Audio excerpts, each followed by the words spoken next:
नमस्कार, जनहित में आपका स्वागत है। मैं हूं वारिस अजहर आपके साथ। जनहित में आज हम बात करेंगे सम्मान और फटकार एसआईआर में चुनौतियों की भरमार।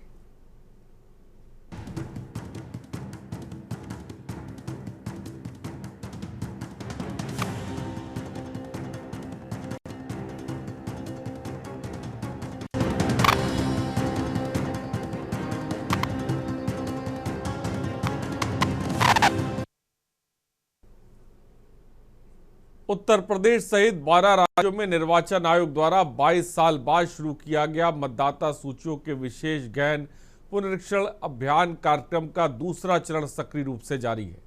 ये प्रक्रिया, जिसका लक्ष्य मतदाता डेटा का डिजिटाइजेशन करना है, अनेक चुनौतियों के बावजूद अपने समापन की ओर बढ़ तो रहा है, लेकिन इसके सामने चुनौतियां भरमार हैं। ये रिपोर्ट देखिए। सम्मान और फटकार एसआईआर में चुनौतियों की भरमार। यूपी में बीएलओ के सामने पहाड़ जैसी चुनौतियां। प्रयागराज में 84% डिजिटाइजेशन पूरा, लेकिन बढ़ी समस्या सीमा। विवाहित महिलाओं और विस्थापित मतदाताओं की मुश्किलें कम नहीं। बांदा में 98% एसआईआर कार्य पूरा, कई लोगों के नाम गायब की शिकायत। डिजिटाइजेशन प्रक्रिया में समस्याओं का निवारण कितना सफल। उत्तर प्रदेश सहित 12 राज्यों में निर्वाचन आयोग द्वारा 22 साल बाद शुरू किया मतदाता सूचियों के विशेष गहन पुनरीक्षण अभियान के दूसरा चरण सक्रिय रूप से जारी है। ये प्रक्रिया, जिसका लक्ष्य मतदाता डेटा का डिजिटाइजेशन करना है, अनेक चुनौतियों के बावजूद अपने समापन की तरफ आगे बढ़ रहा है। जहां प्रयागराज में 47 लाख मतदाताओं में से लगभग 40 लाख प्रपत्रों का डिजिटाइजेशन पूरा हो चुका है, जिससे डिजिटाइजेशन का कार्य 84% तक पहुंच गया है, जबकि केवल 16% काम बाकी है। मूल समय सीमा 4 दिसंबर 2025 की थी, जिसे एक सप्ताह और बढ़ा दिया गया। वहीं दूसरी तरफ बीएलओ को निर्देश दिया गया कि उन्हें कम से कम 3 बार प्रत्येक घर का दौरे करने को कहा गया, ताकि कोई भी मतदाता डिजिटाइजेशन से छूट न जाए। वहीं बीएलओ का कहना है कि 3 बार घर का दौरा करना संभव नहीं। फील्ड विजिट के समय आम आदमी घर पर मौजूद नहीं मिलता। लोगों को डबल पाम आ गया, कोई का गलत होगी, कोई की फोटो लगी, कोई का नाम गलत है। ये गलत पाम है। बेरों के तहाँ जा रहे, बेरों एकदम परेशान है। घर जा हम लोग काम करवा रहे। तो जो डबल आ जा रहा है उसको क्या कर रहे हैं? कैंसिल करा रहे हैं एक फॉर्म? जी, एक फॉर्म कैंसिल करवा ले, एक फॉर्म सही वाला वो भर रहे हैं। प्रक्रिया ये है कि एसआईआर में माता पिता या दादा दादी का डिटेल भरना है, तो वो उनके मायके से माता पिता है या दादा दादी का 2003 की लिस्ट के हिसाब से जो डिटेल होगा वही भरा जाएगा। बूथ हैं और 1200 बूथों में इस समय करीब 1200 बूथ लेवल अधिकारी तैनात हैं जो काम कर रहे हैं। इसमें लगभग 150 सुपरवाइजर्स की तैनाती की गई है जो उनकी मदद कर रहे हैं। इसके साथ ही हर विधानसभा में लगभग 8 से 10 के बीच में एईआरओस की नियुक्ति की गई है जो उनके पर्यवेक्षण के लिए लगाए गए हैं, और हर विधानसभा में एक ईआरओ एसडीएम रैंक के अधिकारी लगे हुए हैं जो उन सबकी मॉनिटरिंग सबके लिए उत्तरदायी है। प्रशासन लगा हुआ है, अच्छे से काम कर रहा है, लेकिन चूँकि कुछ ड्रेस नहीं हो पा रहे हैं और प्रशासन को 4 तारीख तक ही किया था, तो उसके बावजूद जनता को किसी प्रकार की समस्या ना हो, इसके लिए 1 हफ्ते का समय बढ़ा दिया। और हमें नहीं लगता कि अब इसके बाद बहुत आवश्यकता पड़े बढ़ाने की, क्योंकि जो सूचना आ रही है 70% 80% तक हो चुके हैं, और 1 हफ्ते के अंदर हमको लगता है 100% कम्प्लीट कर लेंगे। आपको लग रहा है कि 100% कम्प्लीट हो जाएगा हफ्ते में? 100%, क्योंकि प्रशासन पूरी ईमानदारी से काम कर रहा है और जो लोग गलत तरीके से नाम चढ़वाए थे उनको स्वयं नहीं आ रहा है। वहीं बांदा जनपद में आयुक्त चित्रकूट धाम मंडल अजीत कुमार और जिलाधिकारी जे रेभा के कुशल नेतृत्व में ये काम अपनी सफलता की ओर बढ़ रहा है। 6 दिसंबर तक लगभग 98% कार्य पूरा कर लिया गया है, जिसे 8 दिसंबर तक पूर्ण करने का प्रयास है। वहीं अच्छा काम करने वाले बीएलओ को जिला अधिकारी बांदा द्वारा सम्मानित किया गया, जबकि लापरवाही बरतने वाले कर्मचारियों को डांट भी लगाई गई। काफी दिन से परेशान है, 2-3 दिन से उनकी लिस्ट में नाम ही नहीं मिल रहा है। तो क्या बीएलओ आपके घर नहीं गए हैं? बीएलओ नहीं गए घर। फिर कैसे आपने खोजा है? हमें मिले थे तो हम अपना वाला जमा कर दिया, हमारा वाला नहीं मिला। हमारा मिल गया, पत्नी वाला नहीं मिला। एसआईआर कराने में हो गया आपका? हमारा सब हो गया है, हमारा जो है नाम दिया गया उसमें। तो किस तरह की दिक्कतें करनी फेस की आपने?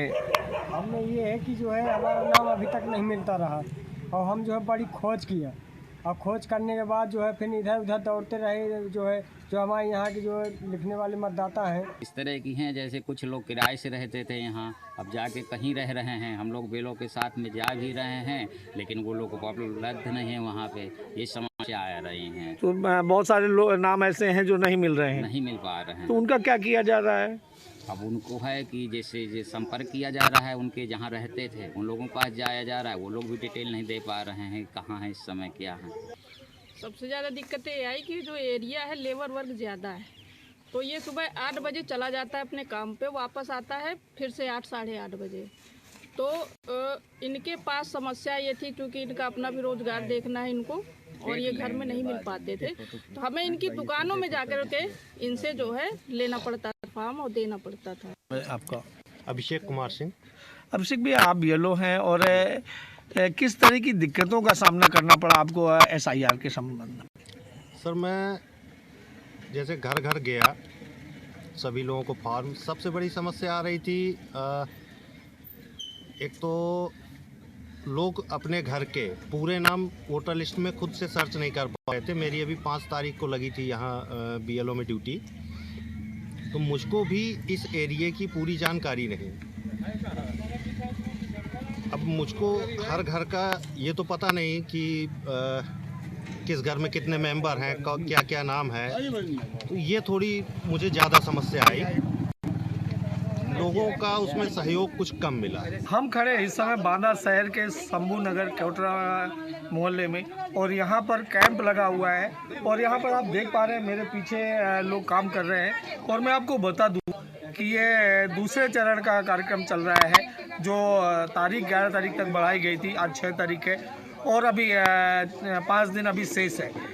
हालांकि यहाँ पर लगभग 90% काम पूरा हो चुका है, सारे फॉर्म बांटे जा चुके हैं।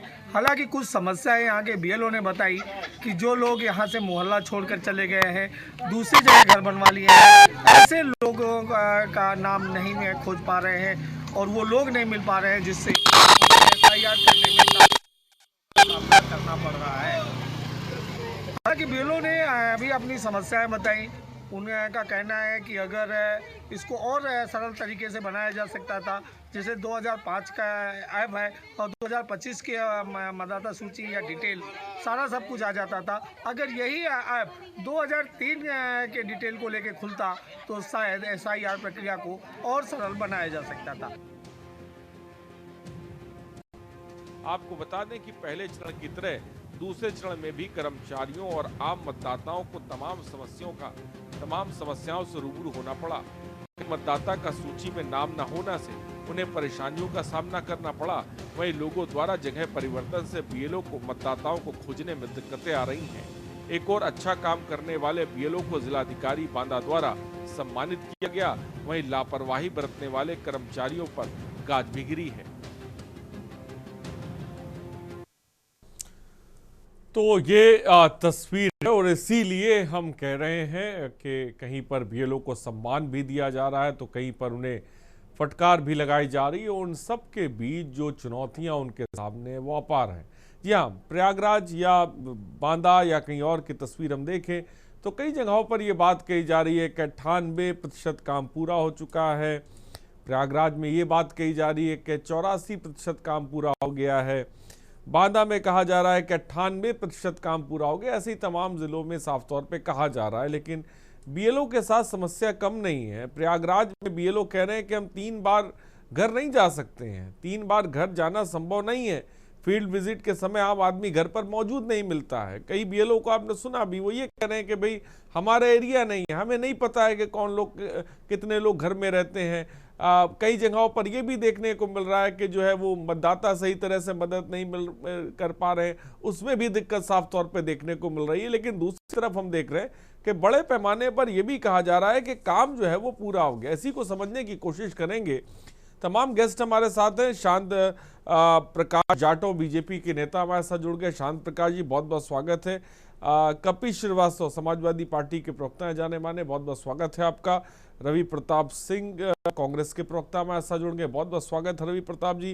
मोनिका शर्मा सोशल एक्टिविस्ट हमारे साथ जुड़ गई। मोनिका जी बहुत बहुत स्वागत है। प्रमोद गोस्वामी वरिष्ठ पत्रकार हमारे साथ है, बहुत बहुत स्वागत आपका। सारिका गुप्ता हमारे साथ जुड़ गई हैं। मधुर दरबारी हमारे संवाददाता प्रयागराज से जुड़ गए हैं। भगत सिंह हमारे संवाददाता बांदा से हमारे साथ हैं। और सारिका, मैं आऊँगा आपके पास, लेकिन सबसे पहले मधुर दरबारी मैं आपके पास आता हूँ। मधुर, प्रयागराज में कहा जा रहा है कि डिजिटाइजेशन का तकरीबन 84% काम पूरा हो चुका है, ये बात कही जा रही है, और 16% काम बचा हुआ है। लेकिन दूसरी तरफ हम देख रहे हैं कि बीएलओ को ये निर्देश दिए जा रहे हैं कि आपको प्रत्येक घर का 3 बार कम से कम दौरा करना है। लेकिन बीएलओ ये बात कह रहे हैं कि 3 बार घर का दौरा करना संभव नहीं है। ये स्थिति को किस तरह से देखा जाए, बताएं। मैं आपको बता दूं, जहाँ तक प्रयागराज की बात है तो जो यहाँ के प्रशासनिक अमला है, जो यहाँ के आला अधिकारी, उनका ये दावा जरूर है कि यहाँ पे करीब 84% डिजिटाइजेशन हो चुका है और अगले 5 दिनों में जो 16% बचा है वो भी कंप्लीट किया जाएगा, यानी कि 100% कर लिया जाएगा। जैसे कि यहाँ पे करीब 47 लाख मतदाता है, उनमें से करीब 26 लाख पुरुष मतदाता है और 21 लाख करीब महिला मतदाता है। और ऐसा माना जा रहा है कि उनमें से 40 लाख जो है उनको कंप्लीट भी कर लिया गया, जिसमें करीब बीएलओ की संख्या 4713 है और जिनमें से 1730 ने जो है अपना काम पूरी तरीके से 100% पूरा कर लिया है। यानी कि 36 से 38% जो बीएलओ से उनका ये दावा है कि उन्होंने काम 100% पूरा कर लिया है। और करीब यहाँ पे मैं आपको बता दूं कि 84 यहाँ पे जो है वो आपके सुपरवाइजर 484 सुपरवाइजर्स रखे गए हैं। तो इस तरीके से कुल मिलाकर अगर टीम देखा जाए तो काम वर्क चल रहा है और दावा भी किया जा रहा है। लेकिन जो मैं आपको बता दूं, जमीनी हकीकत है वो यहाँ से बहुत ही बिल्कुल अलग है, काफी उलट है। क्योंकि यहाँ पे अगर देखा जाए तो समस्या का अंबार लगा हुआ है। भले ही लोगों ने अभी करवा दिया, किस तरह की समस्याओं का अंबार लगा है, मैं चाहूंगा कि मधुर बताएं, किस तरह की समस्याओं का अंबार लगा है।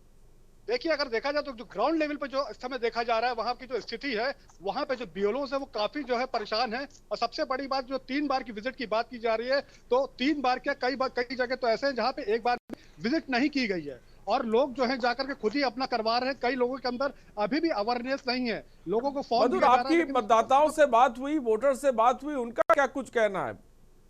देखिए, वोटर्स का कहना है कि उनके साथ भी कई समस्याएं, केवल बीएलओ के साथ ही प्रॉब्लम नहीं है, इसके साथ साथ मतदाताओं के साथ भी प्रॉब्लम्स है।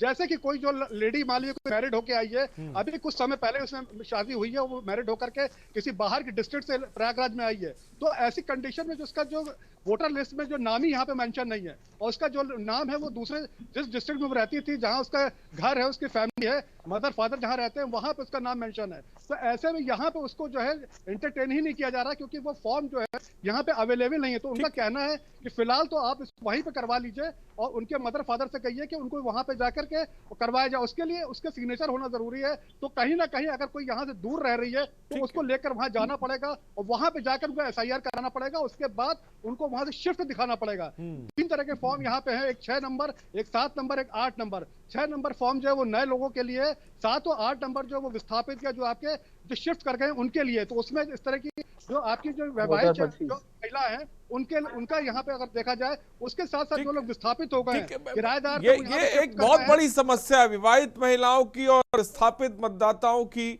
और सही तरह से फॉर्म की ना जानकारी भी होना 6, 7, 8 जैसा कि आपने जिक्र किया। मैं आऊंगा मधुर भगत, आपके पास क्या जानकारी है? बांदा की अगर बात करें तो 98% काम पूरा कर लिया गया है 6 दिसंबर तक की अगर हम बात करें। लेकिन इस बीच हम देख रहे हैं कि कई बीएलओ को हमने सुना जिनके सामने समस्याएं बहुत हैं, और हम इसको लेकर क्या कुछ जानकारी है भगत? हारिस, मैं आपको बता दूं कि जिस तरीके से बांदा जनपद में एसआईआर की जो प्रक्रिया है लगभग पूरी हो चुकी है, महज 2% बचा है और संभवतः कल शाम तक ये पूरी प्रक्रिया 100% पूरी कर ली जाएगी। इसमें जो जिलाधिकारी है जयरिबा और यहाँ के जो आयुक्त है चित्रकूट धाम मंडल के अजीत कुमार, इनका विशेष योगदान रहा है। इन्होंने एक बूथ में जाकर के कुछ चेक करने का काम किया है और जो बीएलओ बहुत अच्छा काम किए हैं उनको सम्मानित भी किया है, और जिन्होंने लापरवाही बरती है उन पर सख्त कार्रवाई भी की गई है और उनको डांटा फटकारा भी किया है। लेकिन अगर हम बात करें जो ये 98% काम हुआ है, अगर इस ओवरऑल काम की बात करें तो इसमें अगर वास्तविकता देखी जाए, अगर एसआईआर कंप्लीट होने की बात की जाए तो मुझे नहीं लगता कि 50 से 60% पूरा हुआ होगा। लेकिन जो ये 40% आ रहा है, ये 40% वो पूरा हुआ है जिनका कहीं आता पता नहीं है, जिन्होंने एसआईआर कराया ही नहीं है। ऐसे में बीएलओ ने उन फॉर्म को वापस कंप्यूटर में डाल करके भर दिया है और अब वो मतलब भगत आपका कहना है कि 40 से 50% काम तो पूरा नहीं हो गया, तो 98% ये कहां से बात निकल कर आ रही है? जो कंप्यूटर में अगर जो अपडेशन हुआ है, अपडेशन की बात करें तो 98% अपडेट किया जा चुका है। उस 98% में अगर हम 30-40% की ऐसे फॉर्म है जिनका कोई आता पता नहीं है और उनको भी अपडेट कर दिया गया है। अब वो जब ये कंप्लीट होगी लिस्ट के बाद उनको नोटिस भेजी जाएगी और वो इसके बाद अपने सर्टिफिकेट, अपने जो जरूरत कागजात है वो दिखा करके अपने आप को प्रूव करेंगे कि वो यहाँ के मतदाता हैं, वो यहाँ के नागरिक हैं। इसमें से ये चीज अभी सामने आने वाली है। हालांकि जो काम की बात करें तो एसआईआर की जो जिस प्रक्रिया के तहत इन्होंने काम को रखा है वो लगभग पूरा होता दिखाई दे रहा है। ठीक है भगत, मैं आऊंगा आपके पास। भगत मैं आऊंगा। सारिका हमारे साथ है। सारिका, आपके पास क्या जानकारी है? कानपुर में किस तरह की तस्वीर देखने को मिल रही है?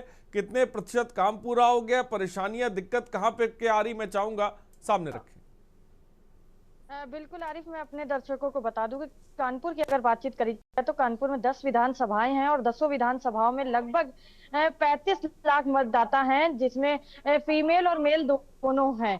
तो 35 लाख मतदाताओं का एसआईआर में नाम जो चढ़ाना है उसका काम जो है वो 3600 बीएलओ कर रहे हैं और 3600 बीएलओ के साथ साथ उसमें एडीएम भी हैं, एसडीएम भी हैं और उनके साथ साथ केडीए, नगर निगम, जल, कल, कैस्को, ये सारे विभाग के जो अधिकारी हैं वो भी इस कार्य में जुटे हुए हैं। और अगर बातचीत करी जाए परसेंटेज की तो 60 से 70% जो काम है वो कानपुर शहर में हो चुका है। और ऐसे में अगर बीएलओ को जिस तरीके से अभी बीच में शिकायतें मिल रही थी कि बीएलओ जा नहीं रहे हैं, इस पर भी प्रशासन द्वारा कड़ी निगरानी करी जा रही है, बाकायदे मीटिंग करी जा रही है और बीएलओ को भी सुविधाएं दी जा रही है। क्योंकि हाल ही में अभी मैंने खुद एक खबर कवर करी थी जहां पर बीएलओ चमनगंज की थी, वहां पर मुस्लिम बीएलओ थी और उससे छेड़छाड़ करी गई और देर रात में एफआईआर दर्ज करी गई और वहां पर जो उससे छेड़छाड़ करता था उसकी गिरफ्तारी भी करी गई है। तो इस तरीके की अगर बीएलओ के साथ कोई समस्याएं आ रही हैं तो उसको भी दूर करा जा रहा है। और कहीं ना कहीं बीएलओ के लिए जो मॉनिटरिंग करना है, डिजिटाइजेशन में अगर कोई समस्या आ रही है तो यहाँ पर नवीन सभागार में रूम बनाया गया है, कंट्रोल रूम, वहां पर सारे बीएलओ जा सकते हैं और वहां पर बाकायदे वहां पर मॉनिटरिंग के माध्यम से जो है जो कागज है उनको जो है ना चढ़ा सकते हैं। तो ये सारी चीजें कानपुर प्रशासन द्वारा करी जा रही है और कहीं ना कहीं उनका सपोर्ट जो है वो पुलिस प्रशासन द्वारा भी दिया जा रहा है कि अगर बीएलओ को अगर किसी भी तरीके की कोई दिक्कत हो रही है तो वो तत्काल किसी तरह की दिक्कत हो प्रशासन उसको सपोर्ट कर रहा है, लेकिन परेशानियां बहुत है। फिलहाल मधुर दरबारी बहुत बहुत शुक्रिया, भगत आपका बहुत बहुत शुक्रिया, सारिका आपका बहुत बहुत शुक्रिया। हमारे साथ कपिल श्रीवास्तव जी, जाने माने समाजवादी पार्टी के प्रवक्ता है। कपिल श्रीवास्तव जी, अब एक तरफ एसआईआर की प्रक्रिया और दूसरी तरफ अब जो बात आ रही है दूसरे चरण की, काम पूरा होने के बाद जिसमें ये दावे किए जा रहे हैं कि कहीं पर 98% काम पूरा हो गया, कहीं पर जो है 84% काम पूरा हो गया है, कहीं पर 16% बचा हुआ है, कहीं पर 99.9% काम पूरा हो गया। किस तरह से देखते हैं आप इसको? हमें ये ताज्जुब हो रहा है कि 101% क्यों नहीं प्रशासन कह रहा है इसको। वो चाहता अगर प्रशासन तो एसआईआर अपने आप हो जाता, ये सब कराने की जरूरत ही नहीं पड़ती। क्योंकि सरकारी रजिस्टर में मौसम तो गुलाबी है, लेकिन हकीकत से ये बहुत दूर है। हकीकत इस बात की है कि उनको ये निर्देश है अंदरूनी तौर पे कि आप 2 फार्म में सिर्फ एक फार्म लेकर के बांटें, एक अपने पास रखे रहे, और अमूमन हो ही रहा है यही। और उसके बाद जिनका 2025 के लिस्ट में नाम है, जिनके नाम से फार्म आया हुआ है, उनका नाम फिलअप कीजिए और सी वाला बटन दबा दीजिए, जो तीसरा वाला है। बाकी अगर जब नोटिस जाएगी, अगर वो आ गए, अगर उन्होंने प्रमाण पत्र दे दिया तो साहब हम उनको भारत का मतदाता बना देंगे, वरना चुनाव आयोग की कोई जिम्मेदारी। लेकिन पहले ही हाँ कपिल जी, आपकी आवाज कट रही है, मैं चाहूंगा उसको दुरुस्त करें। आवाज आ रही है? जी आ रही है आवाज, बोले। हरीश भाई, पहले ये 2003 का जब SIR हुआ, या इससे पहले 2003 से पहले 7 बार और हुआ, तो क्या किसी को आपने इतना प्रताड़ित होते हुए देखा था? हर एक घर पे BLOs जाते थे और वहां पे लोगों के नाम पूछते थे, कुछ खुद भरते थे और ले जाके जमा करते थे। अब उसी BLO के ऊपर सिंगल विंडो सिस्टम लगा दिया गया। बाकी लोग तो सुपरवाइजर हैं या वो सुपरवाइजर के सुपरवाइजर हैं, इसे करके वो जिलाधिकारी थे। तो जो BLOs है उसको कहा जा रहा है, साहब ये पहले फार्म कलेक्ट कर लो और फिर कलेक्ट करने के बाद 3 बार तुमको जाना है और फार्म बांटाओ, उसके बाद कलेक्ट करो, उसके बाद मिलान करके उसके बाद जो है ऐप पे चढ़ाओ। तो सारा काम तो BLO को करना है, सुपरवाइजर और ऊपर की अथॉरिटीज को कोई काम नहीं करना, उसको खाली फोन करके फोनियाना है कि तुमने नहीं किया, तुम्हारे खिलाफ FIR करवा देंगे। जिसमें आपने देखा कि 35-40 हमारे BLO जो हैं वो अपनी शहादत दे दी SIR के नाम पे। आज तक इससे पहले नहीं हुआ। अब क्या है, क्योंकि जो चुनाव आयोग की मंशा है वो पूरी होती नजर आ रही, क्योंकि आपने समय नहीं दिया। यही समय आपने 3-4 महीने का दिया होता तो सारी चीजें पूरी होती, लेकिन आपने जानबूझ करके इसे कठिन कर दिया। आपका कहना है कि इसमें जो समय है वो ज्यादा होना चाहिए था, ये जो कम समय सीमा है, प्रक्रिया भी गलत है। आप SIR प्रक्रिया आप नहीं चाहते कि मतदाता शुद्धिकरण हो या जो फर्जी वोटर है वो बाहर निकले? क्या आप नहीं चाहते ऐसा? आरिश भाई, आरिश भाई जी, इससे पहले जब BLO SIR करते थे तो क्या उसमें फर्जी वोटर बनाए जाते थे, जिससे भारतीय जनता पार्टी की लगातार सरकारें चल रही? हमें एक बात बताइए, कोई लड़की ब्याह करके हमारे घर आ गई, वो दूसरे प्रांत से आई हुई है या यूपी के किसी अन्य शहर से आई हुई है, गांव से आई हुई है, अब उसका नाम या उसके माता पिता का नाम या उसके माता पिता का नाम या उसके नाना नानी का नाम, अब वो बैठ करके उसके गांव में कौन खोजेगा?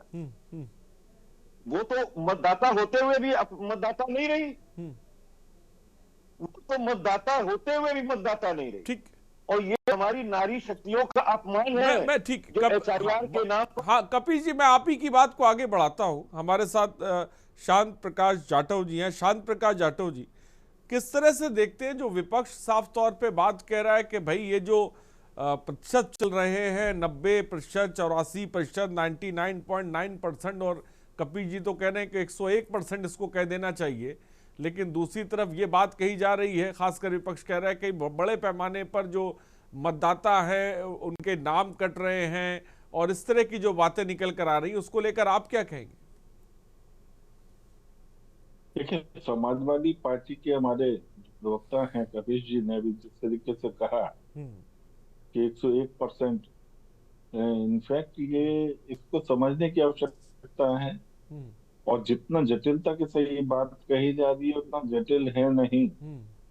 जिस तरीके से इन्होंने कहा कि जो BLO है, पहले के BLO जो है वो दुरुस्त काम कर पाते थे, आज के भी हमारे BLO जो है वो दुरुस्त काम कर रहे हैं।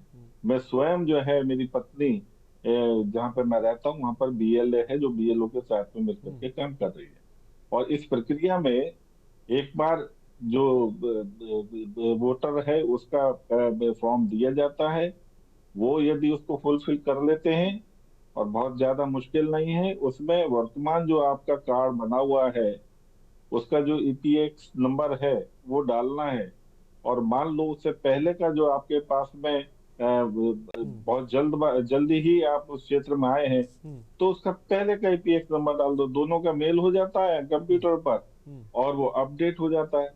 जिस तरीके से कोई बेटी विवाह करके यदि अपना ससुराल में आ गई है तो उसके परिवार के जो परिजन जो हैं उस फॉर्म को जहां पर वो का रजिस्टर्ड है, पहले वोटर बना हुआ है, वो डाल सकते हैं। उसमें हस्ताक्षर करने के लिए जो वोटर को होना जरूरी नहीं है, उसके परिवार का कोई भी सदस्य जो है वो हस्ताक्षर करके और वो सबमिशन दे सकता है। तो इतना जटिल नहीं है।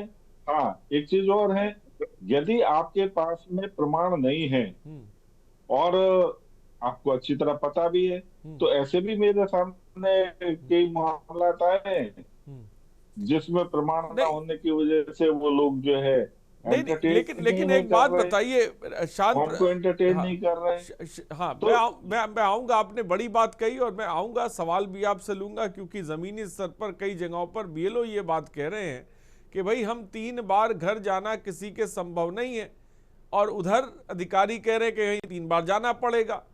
अगर वो कह रहे हैं जाना पड़ेगा, बीएलओ कह रहे हैं हम जा नहीं पाएंगे, तो 98% ये जो प्रक्रिया है ये पूरी कैसे हो रही है, इस पर भी सवाल उठते हैं। फिलहाल रुकते एक छोटे से ब्रेक के लिए, हम जल्द हाजिर होंगे।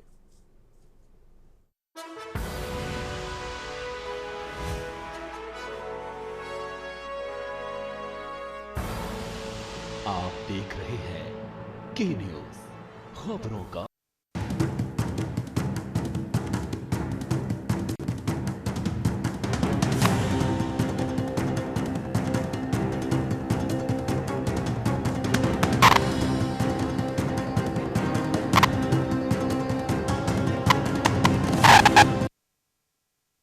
आपका स्वागत है। अनेक चुनौतियों के बावजूद एक्सआर प्रक्रिया अपने समापन की ओर बढ़ रही है, लेकिन इन सब के बीच इसके सामने चुनौतियां भी भरमार हैं। जैसा कि आपने रिपोर्ट को देखा, थोड़ी देर पहले हमने आपको दिखाया। हमारे साथ कांग्रेस के रवि प्रताप सिंह जुड़े हुए हैं। रवि प्रताप जी, बीजेपी के प्रवक्ता को आपने सुना, कपीश जी को साफ तौर पे आपने सुना, ये बात कही जा रही है जहां पर बीजेपी के एक सरल प्रक्रिया है, सामान्य तरीके से चल रही है, लेकिन विपक्ष जो है उसे तूल देकर मतदाताओं को गुमराह कर रहा है, डरा रहा है, और प्रक्रिया बिल्कुल सामान्य है, काम पूरा हो रहा है आसानी से।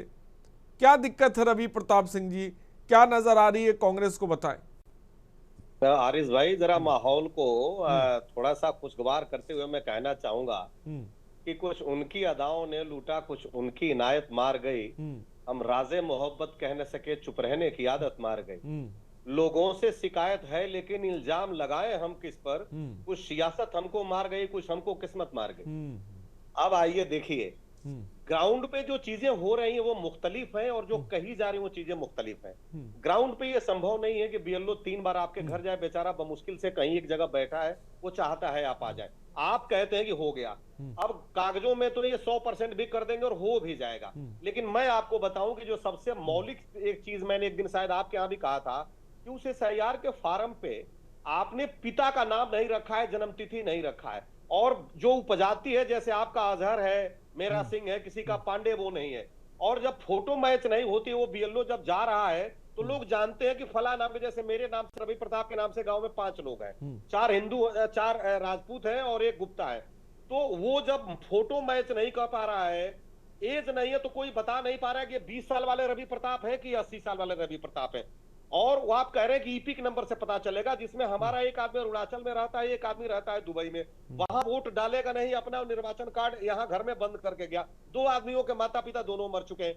मेरे पास ये कार्ड है, जब दिया है तो वो मैं भी लेके बीएलओ के साथ गया उनके घर तक, लेकिन बोले ये हमारा कार्ड, हमारा फार्म नहीं है। तो इस तरह से हमारे यहाँ 1130 मतदाता थे और 252 का फार्म डिलीवर ही नहीं हुआ। तो अब वो क्या करेगा कि वो ABCD जिस कॉलम में चाहेगा, एब्सेंट पाए गए या डुप्लीकेट पाए गए या यहाँ से शिफ्टेड हो गए, कर देगा, तो आपका डिजिटाइजेशन पूरा हो जाएगा। और डिजिटाइजेशन में जो परेशानी आ रही थी कि नोटबंदी में जैसे रोज नियम अलग बदलते थे, 2000 4000, जैसे बीएलओ उसको ऑनलाइन करने के लिए अपने मोबाइल में लॉगिन करता था, तो आज कुछ और चीजें दिखती थी, कल कुछ और नॉर्म दिखती थी, परसों कुछ और नॉर्म दिखती थी, तो वो परेशान घूम रहा था। और बीएलओ मान लीजिए लेखपाल है तो 10 20 50 किलोमीटर दूर का है, जो खेती का मौसम चल रहा है, सुबह आदमी चला जाता है गेहूं बोने के लिए। रवि प्रताप जी, एक सवाल मेरा ये, जैसा कि कपीश जी कह रहे हैं, हमारा ये मानना है और जानना भी है खासकर कांग्रेस से, SIR प्रक्रिया को लेकर आप चाहते क्या इसका टाइम एक्सटेंड होना चाहिए, और इस प्रक्रिया से आप खुश हैं कि नहीं हैं? पहले तो मैं ये, आप चाहते हैं कि SIR प्रक्रिया हो, मतदाता शुद्धिकरण हो या ना हो, पहले तो यही जान लेते हैं, उसके बाद आगे बढ़ते हैं। 100% मतदाता शुद्धिकरण होना चाहिए। हमारे देश में एक भी मतलब ना वाजिब व्यक्ति वोट ना डाले और एक भी वाजिब व्यक्ति छूटे नहीं। लेकिन आप जिस प्रक्रिया के विधा को अपनाए हैं इतना हेक्टिक टाइम फ्रेम दे करके, तो कोई मर भी रहा है, कोई समय भी नहीं दे पा रहा है। एक दर्शक हमारे साथ हैं बांदा से, पुरुषोत्तम जी। पुरुषोत्तम जी अपनी बात को रख सकते हैं आप? जी सर। हाँ बोलिए पुरुषोत्तम जी, क्या कहना चाहेंगे आप? सर प्रथम तो सर हम ये बताना चाहेंगे कि सरकार जब SIR के मुद्दे को लेकर के आई तो सरकार के चाल और चरित्र में अंतर है। दूसरा आप देखते होंगे सरकार कहती कुछ है और करती कुछ है। करनी और कथनी में अंतर है सरकार को, क्योंकि सरकार जब शासन ने गाइडलाइन जारी की कि BLO 3 बार घर जाएगा और वहाँ 3 बार घर जाकर के एक प्रपत्र तो गणना प्रपत्र मतदाता को देगा और एक अपने पास रखेगा, पर इसके साथ जो गाइडलाइन थी उसका पालन बिल्कुल नहीं हो रहा। BLO गांव में जा रहा है और मतदाता का जो गणना प्रपत्र है वो वितरित तो कर रहा है पर कलेक्शन नहीं कर रहा है उसका। और गांव के लोगों के मन में ये भ्रम की स्थिति है कि कहीं ऐसा तो नहीं कि मेरा राशन के नाम कर जाएगा, कहीं मेरा जो है रोजगार छिन जाएगा या मेरी नागरिकता छिन जाएगी। तो जो मजदूर जो पलायन कर गया था, जो दिल्ली बंबई बहुत दूर दूर तक पलायन, वो मजदूर लौट लौट कर गाँव आ रहा है। अब इसके कारण गाँव में असमंजस की स्थिति फैल रही है। तो पहला तो ये हो रहा है कि लोगों की जो मजदूरी है, बेसिक नीड्स है, रोटी कपड़ा और मकान, उस पर एक आफत खड़ी हुई है। बड़ी बात आपने ठीक है पुरुषोत्तम, ठीक है। फिलहाल बहुत बहुत शुक्रिया। जो लोग बाहर से आ रहे हैं उनके साथ भी बहुत बड़े पैमाने पर, जैसा कि मैंने कहा था, जो विस्थापित मतदाताओं की मुश्किलें कम नहीं हैं और जो विवाहित महिलाएं हैं उनकी भी समस्याएं हैं। हमारे साथ वरिष्ठ पत्रकार प्रमोद गोस्वामी जी जुड़े हुए हैं। प्रमोद गोस्वामी जी, पक्ष विपक्ष और इन सब के बीच SIR की प्रक्रिया जो बढ़ती हुई दिख रही है, जो समापन की ओर अपने बढ़ रही है, जिसके बड़े बड़े दावे 84 और 99% किए जा रहे हैं, इसको आप किस तरह से देखते हैं प्रमोद गोस्वामी जी? आरिश जी देखिए, लोकतंत्र के लिए मतदाता पहली शर्त है। लोकतंत्र तभी मजबूत है अगर मतदाता आधे अधूरे हैं, आधे नहीं हैं, तो फिर वो लोकतंत्र भी अधकचरा है। लोकतंत्र के मायने नहीं फिर पूरे होते हैं। ये जो SIR की जो प्रक्रिया शुरू की गई है, इसमें एक बात तो सब लोगों को सुनने के बाद, जो आपके संवाददाता जिलों के रहे हैं उनकी भी एक बात तो स्पष्ट है कि समय बहुत कम दिया गया और काम बहुत ज्यादा था।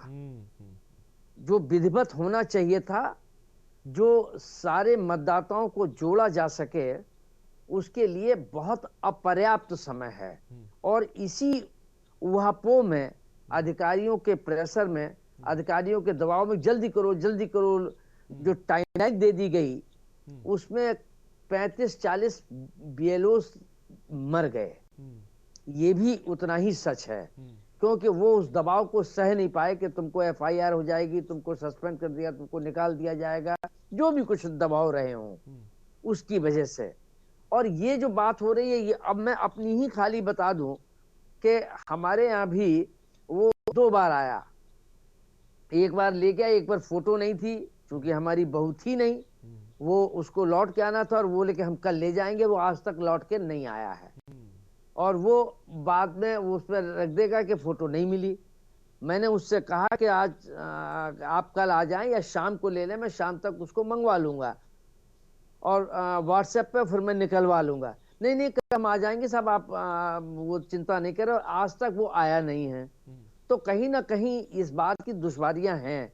जो विस्थापित की बात है या जो लड़की ब्याह के आई है, ये कह देना बहुत आसान है कि साहब वो ऐसा कर दिया जाए, वैसा कर दिया जाए, लेकिन प्रैक्टिकली अगर सोचें तो इतना आसान नहीं है। अगर इसको ईमानदारी से करना है और अगर सारे मतदाताओं को जो सही हैं उनको जोड़ना है, मतदाता वो मतदान कर सकें, लोकतंत्र की इच्छा को पूरा कर सके, तो उसके लिए जरूरी है कि इसका समय पर्याप्त बढ़ाना चाहिए। 2-4-6 दिन के बढ़ाने से काम नहीं होगा। अब अगर आप इसको ही मान लिया जाए, जैसा कि अभी आपने हरीश जी कहा या संवाददाताओं ने आपके बताया कि 99.9 हो गया, कहीं 98 हो गया, कहीं प्रयागराज में 85-86% हो गया, तो अगर ये दावे सही हैं तो फिर कंप्लीट हो गया। तो फिर जब मतदाता बनेंगे और जब उनको कार्ड मिलेंगे तो उससे ये मालूम हो जाएगा कि कितना परसेंट हुआ, कितना फर्जी हुआ।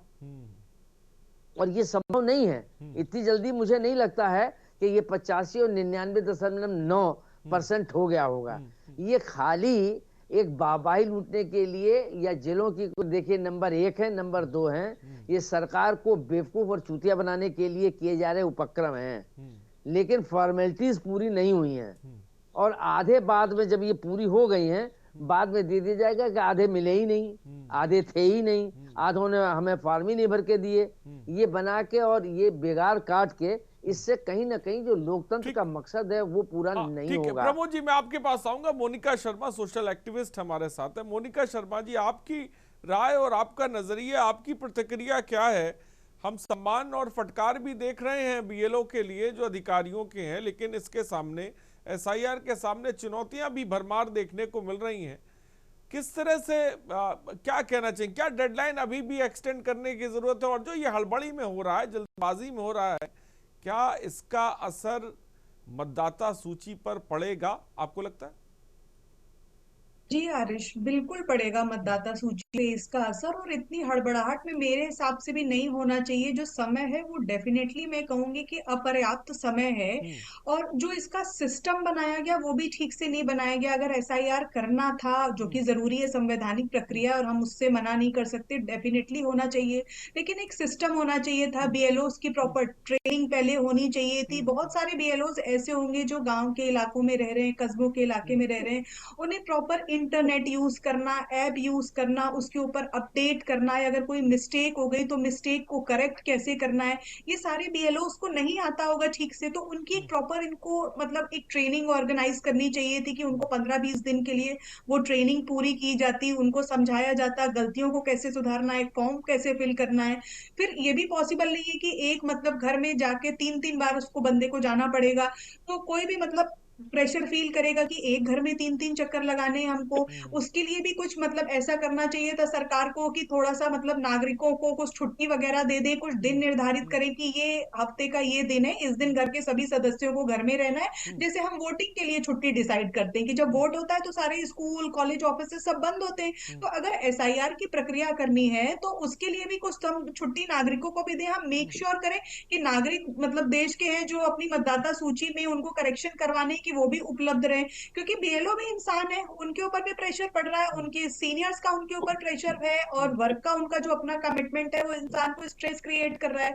तो मतलब जो मुझे लगता है कि सिस्टम जो बनाना चाहिए था वो सिस्टम बिल्कुल भी सही से नहीं बनाया गया, जिसकी वजह से कहीं ना कहीं डेफिनेटली हमारी मतदाता सूची प्रभावित होगी। मैं शांत प्रकाश जी आपके पास आता हूँ, क्या कहेंगे? हम देख रहे हैं कि जब भी हम बीजेपी के प्रवक्ता से सवाल करते हैं वो यही ज्यादातर कहते नजर आते हैं कि भाई सरल प्रक्रिया है, सामान्य तरीके से चल रही है, कोई दिक्कत नहीं है, हर चीज का हल निकाल लिया गया है। लेकिन हम देख रहे हैं पैनल में बैठे ही पक्ष विपक्ष, वरिष्ठ पत्रकार, सोशल एक्टिविस्ट, सबको समस्याएं दिख रही हैं, बीएलओ की चुनौतियां दिख रही हैं, विस्थापित मतदाताओं की समस्याएं दिख रही हैं, विवाहित महिलाओं की समस्याएं दिख रही हैं, लेकिन ये चीज आपको क्यों नहीं नजर आ रही है? तो हमारा विपक्ष है जी, ये एसआईआर में चुनावी मुद्दा ढूंढ रहा है। इनफैक्ट क्या है, अभी मोनिका जी ने बताया, मैं आपको जानकारी दे दूं कि बीएलओ जितने भी हैं उनको सबको 3 से 5 दिन की ट्रेनिंग दी गई है, और वो सभी कर्मचारी हैं। एक दिन भी नहीं दिया गया है। आरपी सिंह जी ने अभी कहा कि लेखपाल जो बीएलओ है वो एफआईआर करे या अपने खेत में जाकर के पानी लगाए। अरे भैया, नौकरी कर रहा है वो, उसको खेत में पानी लगाने का काम नहीं है, उसको एफआईआर का काम देखना है। आप तर्क क्या दे रहे हैं आरपी सिंह जी? इनफैक्ट क्या है कि ये लोग एसआईआर की जो प्रक्रिया चल रही है उसमें ऐसा कोई मुद्दा ढूंढ रहे हैं कि कोई मुद्दा मिल जाए और जो है इनके आका जो है इनकी पीठ थपथपाए कि हाँ भाई तुमने बहुत बढ़िया काम करा। ये जमीन पर बीएलए के रूप में काम नहीं कर रहे। आप बीएलए के रूप में काम कर रहे हैं। समाजवादी पार्टी के कुछ लोगों को मैंने देखा है, मगर कांग्रेस का तो कोई भी व्यक्ति मैंने बीएलए के रूप में सहयोग करते हुए नहीं देखा। अगर किसी कई जगहों पर, जैसे प्रमोद जी ने कहा कि वो बहू का फोटो नहीं लेके गए, आप बहू को या परिवार के किसी सदस्य को बीएलए जहां पर डेली बैठ रहा है वहां पर भी तो फोटो भिजवा सकते हैं। मगर हम भी तो एकदम जो है ना वो बैठे हुए हैं कि बीएलओ ही आएगा और हमसे लेकर के जाएगा। हमारे यहाँ पर बीएलओ पार्क में बैठता है और जो जो लोग हैं अपने 5-6 बजे तक, अगर वो घर पे नहीं पहुंच पाए वहां जाकर के सारे फॉर्म दे देते हैं। तो हमें भी तो सहयोग करना होगा। हम बीएलओ को, बिल्कुल सही बात है कि उसको बहुत मेहनत करनी पड़ रही है, तो हमें भी उसमें सहयोग करने की आवश्यकता है और कोई इसमें हम नीचे नहीं हो जाते। हम अगर बतौर बीएलए या सोसाइटी के कार्यकर्ता के रूप में, नागरिक के रूप में बैठे हुए हैं, तो हम बीएलओ के पास भी जाकर के अपने काम को, बीएलओ का बहुत बड़ा क्षेत्र नहीं है, सीमित क्षेत्र है, 1200-1500 वोट का। शांत प्रकाश जी, मैं आता हूँ, प्रमोद जी जवाब देने दे, फिर मैं कबीर जी आपके पास आता हूँ। प्रमोद जी जल्दी से जवाब दें। जो हमारे भाजपा के प्रवक्ता कह रहे थे, इसमें किसी को भी कोई आपत्ति नहीं है, लेकिन जो आया था वो ये कह के जाता कि हम यहाँ बैठते हैं, यहाँ पर जगह, आप यहाँ आ जाइए या भिजवा दीजिए, तो हम भिजवा देते, हम खुद चले जाते, हम किसी को भेज देते। हमारे यहाँ 5-7 लोग हैं, हम किसी को भेज सकते थे फोटो। लेकिन जब, यही मैं कह रहा हूं कि बीएलओ की भी एक दिक्कत समझिए। आप खुद कंट्राडिक्टरी बात कह रहे हैं कि आप चले जाते क्या सपने आ रहे थे चले जाते? भाई उसको मैंने कहा कि हम आपको फोटो, आप अभी 1 घंटे भर में, 2 घंटे में आ जाइए, मैं दे दूंगा। वो नहीं, कल हम आके ले जाएंगे। तो जब ले जाएंगे तो अब मैं कहाँ जाऊं? हजरतगंज चौराहे पे जाऊं, लालबाग में जाऊं, टेढ़ी पुलिया जाऊं, कहाँ जाऊं? आपका जब पोलिंग बूथ है उसी क्षेत्र में है बीएलओ, वो पोलिंग बूथ को छोड़ करके कहीं नहीं जा रहा। वो जिस पोलिंग बूथ पर बीएलओ की नियुक्ति है वो उसी क्षेत्र में मिलेगा। मैं आपसे यही कह रहा हूँ कि जगह पे जाने के लिए नहीं है। नहीं, और उसका सुपरवाइजर एंट्री कर रहा है। एक चीज सुनो ना प्रमोद जी, मैंने आपकी बात सुन ली। आप देखो, आपका बीएलओ खुद एंट्री नहीं कर रहा, उसका सुपरवाइजर एंट्री कर रहा है। बीएलओ तो केवल वहां से दस्तावेज लेकर के सुपरवाइजर को देता है। सुपरवाइजर जो है, मैं आता हूं। कपिल जी, ये जो बात शांत प्रकाश जी कह रहे हैं कि भाई सरल प्रक्रिया को विपक्ष मुद्दा बना रहा है, आप लोगों को भड़का रहे हैं, उकसा रहे हैं, और उसकी वजह से बहुत बड़ी तादाद में मतदाता जो है वो परेशान हो रहा है, उसे एसआईआर प्रक्रिया पे भरोसा नहीं हो रहा है, जबकि ऐसा कुछ भी नहीं है। वो ये बात कह रहे हैं, क्या कहेंगे इसको लेकर कपिल जी? ये बहुत सीधी सी बात है। जो सारे लोग समझ रहे हैं कि भारतीय जनता पार्टी की मंशा के अनुरूप चुनाव आयोग काम कर रहा है, इसीलिए भारतीय जनता पार्टी उनकी स्पोक पर्सन बनी हुई है और उसे कोई दिक्कत नहीं हो रही और उसको होनी भी नहीं चाहिए, क्योंकि उसके मंशा के अनुरूप ही काम हो रहा है। ये प्रेशर में एसआईआर इसीलिए हो रहा है कि तमाम लोगों का, वो भी विशेष करके गरीबों का जो है वो नाम काटा जा सके, जिनको आप मजदूरी के लिए निकल गए, जो खेत में काम करने के लिए निकल गए, जिनको इतनी शिक्षा नहीं है, इतनी बुद्धि नहीं है कि वो ऑनलाइन अपना कर सके या अन्य तरीके से कर सके। तो दिक्कत इस बात की है कि जब तीसरा नंबर आप दबा करके और फॉर्म फिलअप कर दोगे तो 100% तो हो ही जाएगा, लेकिन जब आप प्रमाण पत्र मांगोगे तो बेचारा कहां से लाएगा? जो लड़कियां ब्याह करके आई हैं और उनके मायके दूर है, नहीं कपिल जी, जैसा कि आपने कहा कि ये जो 90% और 86% ये जो चल रहा है ये सब कागजों पर है। कपिल जी मेरा एक सवाल यहाँ पे ले लीजिए। हाँ कपिल जी, 20,000 हमारे बीए साथ में लगे हुए। हाँ कपिल जी, मुझे बताओ कि चुनाव आयोग ने एसआईआर के पहले ये स्पष्ट किया था कि बीएलओ और बीएलए की ट्रेनिंग एक साथ दी जाएगी। आप बताओ ना, बीएलओ और बीएलए को किस तरीके से आप कोऑर्डिनेट कर रहे हो? कहां से कोऑर्डिनेशन हो रहा है? क्या काम बीएलए करेगा, क्या काम बीएलए करेगा? चलिए ठीक कपिल जी ठीक है। शांत प्रकाश जी जवाब दीजिए, फिर मैं रवि प्रताप जी आपके पास आता हूं। शांत प्रकाश जी जल्दी से जवाब दें। देखिए बिल्कुल जो है ना, जो बात कह रहा है मेरी समझ से परे है। मेरा जो वाहन चालक है उसकी माता वो पढ़ी लिखी नहीं है, उन्होंने गांव से फोन करके कहा कि यहाँ पर ये एफआईआर के लिए आए हुए हैं, मैंने यहाँ पर सारे दस्तावेज दे दिए हैं और तुम वहां पर जहाँ पर काम कर रहे हो वहां पर अपना कुछ वो मत करवाना। उन्होंने वहां पर एक अनपढ़ महिला ने अपने बच्चों के फोटो लगा दिए और वो एफआईआर की प्रक्रिया पूरी कर दी। मैंने जब उससे पूछा तो क्या हाँ हो गई है प्रक्रिया पूरी। तो कपिल जी कह रहे हैं ना कि वो मजदूरी करने खेत में चला जाता है, मजदूरी। कपिल जी मैं भी किसान आदमी हूँ, सुनाना आपने सीख लिया है। हकीकत इसी बात की है कि एक अपने ड्राइवर को लेके बैठे हैं, हमारे बीएलए 1,26,000 बीएलए काम कर रहे हैं। आपकी पत्नी अगर कहीं की बीएलए है तो हम लोग भी कहीं के बीएलए हैं, खुद देख भी रहे हैं। 60 लोग क्यों भ्रमित कर लोगों को कि जो इतने आसानी मेरी बात तो पूरी हो जाने देते। ठीक ठीक कपिल जी एक मिनट रुक जाए, मैं आऊंगा आपके पास, रवि प्रताप जी मेरा सवाल आपसे भी यही, रवि प्रताप जी आपसे भी यही है, अगर आप पूरी तरीके से भ्रमित कर रहे हैं और इनफैक्ट इनको पता नहीं है। ठीक है, मैं आपके पास आता हूँ, मैं शांत प्रकाश जी आपके पास आता हूँ। रवि प्रताप जी यही बात समाजवादी पार्टी और कांग्रेस को लेकर हमेशा बीजेपी की तरफ से बयान आता है कि भाई आप उकसा रहे हैं, भड़का रहे हैं, और ये जो आपको लग रहा है कि ये 84% या 94% कागजों पर चल रहा है और मतदाता का नाम कट रहा है, तो कोई आप डेटा निकाल के जाइए कोर्ट के पास, सुप्रीम कोर्ट के पास इस चीज को लेकर।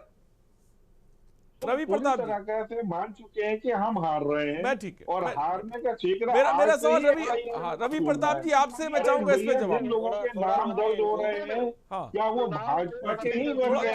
थोड़ा सा वॉल्यूम तेज करें, थोड़ा रवि प्रताप जी बोले। आरिस भाई मैं एक बात कहना चाहता हूँ कि आपके टीवी के पैनल में हम 2-3 पार्टियों के लोग बैठे हैं, 2 प्रबुद्ध पत्रकार बैठे हैं और 3 आपके अब तक करेस्पॉन्डेंट ने बात किया, यानी 8 आदमियों में 7 आदमी कमोबेश एक ही बात कर रहे हैं कि परेशानी हो रही है, ग्राउंड पे कुछ और है, कागजों पे कुछ और है। एक व्यक्ति कह रहा है कि मेरी समझ से परे है, तो मैं उनको ये उनके सम्मान में कहना चाहूंगा कि समझ के समझे, समझ भी समझे, और समझ से काम नहीं, जमीन पे काम करो। अरे शेर व शायरी से काम नहीं बनेगा, जमीन पे काम करो, टीवी पे बैठ गए और सिर्फ शेर व शायरी करना शुरू कर दिया, ये काम छोड़ दो, जमीन पे काम करो, जमीन पर लोगों के वोट बनवाओ, जमीन पर एफआईआर हो रहा है उसमें सहयोग करो, टीवी में बैठ करके जुमलेबाजी, शेर व शायरी, इनके बाहर निकलो। इस तरीके से काम नहीं चलता, जनता को गुमराह करना बंद करो कि शेर व शायरी करने का हक बने, जमीन पे काम करने का मौका है। नहीं ठीक, शांत प्रकाश जी, रवि प्रताप सिंह जी मैं आता हूँ। कपिल जी मेरा सवाल यही है, जब आप कह रहे हैं कि ये प्रतिशत को लेकर सवाल उठा रहे हैं और जब समाजवादी पार्टी को लग रहा है कि इतने बड़े पैमाने पर घपला हो रहा है या कुछ धांधलेबाजी हो रही है एसआईआर प्रक्रिया को लेकर, तो क्यों नहीं आप इसको लेकर, हमने देखा है कि सुप्रीम कोर्ट में याचिकाएं पड़ी हुई, क्यों नहीं आप एक और याचिका लेकर जा रहे हैं कोई डेटा निकाल कर? हमको नहीं दिए बोलने। हाँ कपिल जी बोले। हाँ हमारे जनप्रतिनिधि लेकर के जा रहे, हमारी राष्ट्रीय सचिव लेवल के अधिकारियों को मिल गया प्रत्येक जगह पर, प्रत्येक जिलों में, और हम लोग अपनी दर्ज करा रहे हैं, केवल वो विज्ञापन। आप ये बताओ क्या करें? आंदोलन शुरू कर दे तो ये कहेंगे कि जानबूझ के एसआईआर को फंसाने की कोशिश कर रहे हैं। अगर हम उसमें सुधार के लिए निवेदन कर रहे हैं, वो मानने के लिए तैयार नहीं है। एक हफ्ते समय बढ़ा करके 40 गाने ले लेने के बाद भी आप एक हफ्ते का समय हमारी महिलाओं का जो गरीब जनता का आवाज कपिल जी आपकी आवाज नहीं सा पा रही, मैं चाहूंगा कपिल जी को थोड़ी सी आवाज दुरुस्त की जाए। आपकी आवाज कपिल जी अब तक नहीं पहुंच पा रही। हाँ शायद आपका नेट प्रॉब्लम कर रहा है, आपकी आवाज साफ नहीं आ पा रही है। मोनिका जी हमारे साथ है। मोनिका जी आप क्या कहेंगी, जो थोड़ी देर पहले बीजेपी के प्रवक्ता बात कह रहे हैं उसको लेकर मोनिका जी क्या कहेंगी? देखिए जैसे उन्होंने बताया कि 3 से 5 दिन की ट्रेनिंग हुई, मैं ये नहीं मानती हूँ कि 3 से 5 दिनों की ट्रेनिंग पर्याप्त थी। थोड़ी ज्यादा टाइम की ट्रेनिंग होनी चाहिए। इतनी जल्दी आसान नहीं होता। कोई इंसान नया फोन भी लाता है तो उसे समय लगता है सीखने में, ठीक है। तो इसलिए वो टाइम थोड़ा ज्यादा होना चाहिए था। और जैसे हमारे सपा के फोन प्रवक्ता पर भाई अपडेट बोल नहीं हो रहे रहे, हैं लैपटॉप पर कि अपडेट हो मतलब रहे। हम अड़ंगा लगाने की कोशिश करेंगे। ये इनको बीजेपी को ये लगेगा कि अड़ंगा लगा रहे हैं हम एसआईआर की प्रक्रिया में, अगर हम सर्वोच्च न्यायालय जाते हैं तो। मैं यहाँ पे ये कहना चाहूंगी कि बीजेपी तो अभी भी समझ रही है कि आप अड़ंगा लगा रहे हैं, कांग्रेस अड़ंगा लगा रही है, तो उनको समझने दीजिए कि आप अड़ंगा लगा रहे हैं। आपको अगर फैक्ट्स हैं आपके पास, आपके कुछ पास ऐसी चीजें हैं जहां पे आपको लग रहा है कि बीजेपी इस प्रक्रिया को प्रभावित कर रही है, तो आपको अपने देश के नागरिकों के हित में डेफिनेटली सुप्रीम कोर्ट जाना चाहिए और इस दिशा में कदम उठाना चाहिए, ताकि आपके वोटर्स में ये विश्वास आए कि हमारे जो पॉलिटिकल लीडर्स हैं वो हमारे लिए लड़ रहे हैं। क्योंकि आरोप से इस तरीके से आरोप प्रत्यारोप की राजनीति से क्या हो रहा है, केवल हमारे वोटर्स के बीच में भ्रम की स्थिति फैल रही है। अड़ंगा तो लगी रहे, विपक्ष का काम ही अड़ंगा लगा, लेकिन हमें नागरिकों के हित में सोचना है ना कि हम कैसे नागरिकों के हित में काम कर सकते हैं, कैसे वोटर्स को फैसिलिटेट कर सकते हैं। तो ये मैं सोचती हूँ कि ये मुझे आंसर मतलब मेरे हिसाब से राइट आंसर नहीं लगा कि बीजेपी वाले हमको बोलेंगे सपा वालों को कि तुम लोग अड़ंगा लगा रहे हो। मोनिका जी जल्दी से कपिल जी जवाब दे, फिर मैं प्रमोद जी के पास जाता हूँ, फिर मैं रवि प्रताप जी आपके पास भी आता हूँ। जल्दी से फाइनल कमेंट ले, फाइनल कमेंट आप जल्दी से दे दी। 1 घंटे में 2 मिनट भी नहीं दिया आरिस भाई। नहीं कपिल जी मैं कह रहा हूं आपसे, बोलिए जल्दी से, कम शब्दों में फाइनल कमेंट आपका।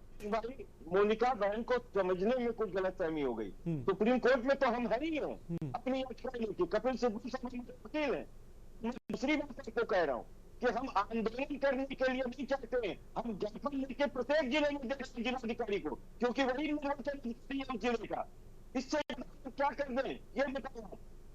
26,000 बीएलए हमने सपोर्ट में दिए हैं, बावजूद इसके फर्जी काम ये कर क्योंकि समय नहीं दिया जा रहा है। बीएलए की कोई ट्रेनिंग नहीं दी गई है, 3 दिन 5 दिन की नहीं, 1 दिन की ट्रेनिंग नहीं दी गई है। ठीक है कपिल जी मैं आऊंगा, आपकी आवाज भी थोड़ी सी दिक्कत दे रही है, नेटवर्क की समस्या आ रही है आपकी तरफ से। प्रमोद गोस्वामी जी, इसी बात को मैं आगे बढ़ाता हूं। एसआईआर को लेकर विपक्ष के रवैये को किस तरह से आप देखते हैं, जहां पर इसको लेकर तमाम तो बातें हैं लेकिन सबूतों का अभाव है? प्रमोद गोस्वामी जी। देखिए अरे जी, मैं इसमें चाहे विपक्ष हो, यहाँ कोई हार जीत का सवाल नहीं हो रहा है। सवाल मतदाता बनने चाहिए, ये विपक्ष की भी नियत है। हाँ। ये सत्ता पक्ष भी चाहता है कि इसमें सही लोग आए, जुड़े, और जो गलत और फर्जी लोग हैं वो उसमें से काटे जाएं। मकसद सबका एक ही है। फिर इस पर अनावश्यक विवाद क्यों? एक बात। दूसरी बात कि अगर जैसा कि अभी आपके इस डिबेट में आया है कि 99.9, 98, 92, 85% काम पूरे हो गए हैं, अगर ये सच है तो उतने मतदाता सूची में नाम होंगे, और अगर होंगे तो हमारे भाजपा नेता का तर्क, भाजपा नेता का कथन स्वागत योग्य है, सराहनीय है।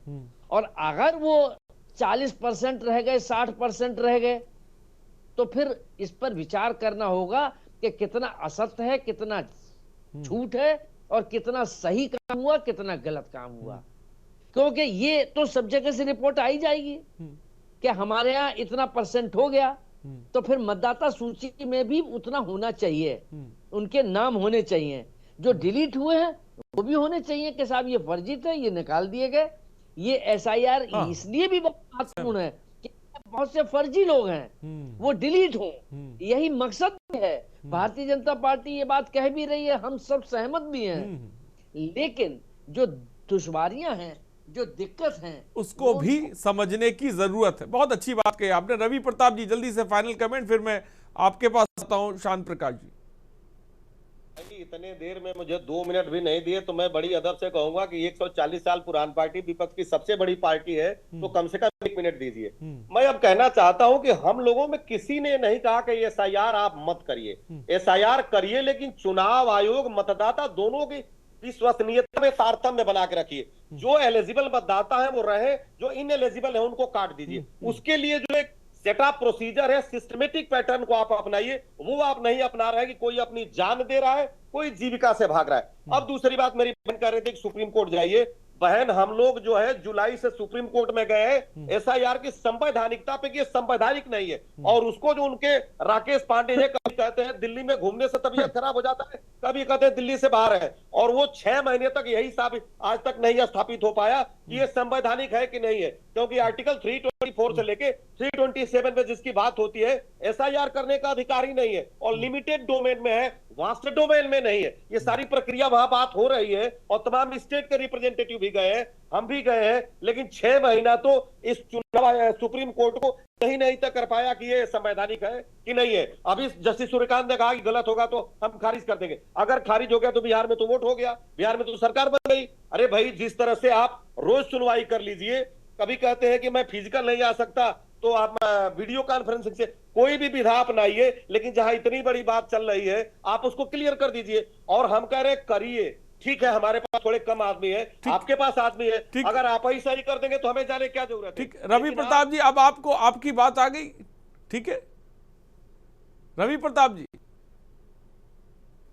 हाँ ठीक है, चलिए मैं चाहूंगा इस पर जवाब दे, शांत प्रकाश जी जवाब दे। जो मोटे तौर पे बात निकल कर आ रही है, मोटे तौर पर बात ये निकल कर आ रही है कि ठीक है, एसआईआर प्रक्रिया हर पार्टी ये चाहती है कि मतदाता शुद्धिकरण हो, सही जो है वो वोटर रहे, जो फर्जी है वो वोटर बाहर जाए, लेकिन जो दुश्वारियां और परेशानियां और चुनौतियां हैं उनको भी तो कम से कम मानना चाहिए।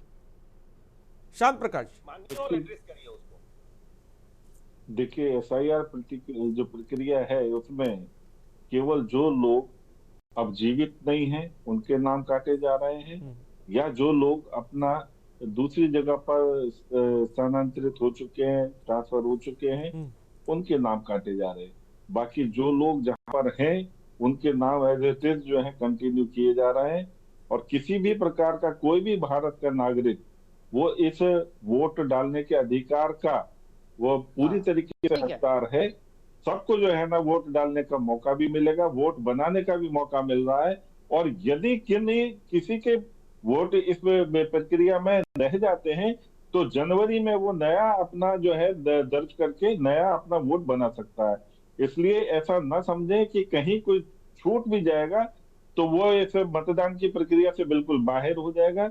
ये प्रक्रिया चलती रहेंगी, हम सब मिलकर के इसमें सहयोग करें, हर हालत में जो जिस मकसद के लिए एसआईआर हो रहा है वो पूर्ण होगा। ठीक है, चलिए फिलहाल बहुत बहुत शुक्रिया शांत प्रकाश जी, आपका बहुत बहुत शुक्रिया, रवि प्रताप जी आपका बहुत बहुत शुक्रिया, मुनिका जी आपका बहुत बहुत शुक्रिया, प्रमोद गोस्वामी जी आपका बहुत बहुत शुक्रिया। तो साफ तौर पर मोटे तौर पर ये बात निकल कर आ रही है कि भाई कोई भी मतदाता छूटेगा नहीं है। अगर आपके यहाँ बीएलओ नहीं पहुँच रहा है तो आप भी कोशिश करिए कि बीएलओ के पास जाएँ और एसआईआर फॉर्म में अपने आप को मतदाता जो शुद्धिकरण उसमें रजिस्टर कराएं। एक तरफ हम देख रहे हैं कि एक तरफ प्रक्रिया है, जो प्रक्रिया अच्छी प्रक्रिया है, हम सब यही चाहते हैं कि मतदाता शुद्धिकरण हो, तमाम चीज़ें हो वो साफ हो, लेकिन उन सब के बीच जो चुनौतियां हैं इनसे कैसे निपटेगा चुनाव आयोग, ये भी अपने आप में बड़ा सवाल है। फिलहाल जनहित में इतना ही, बने रहिए हमारे साथ, नमस्कार।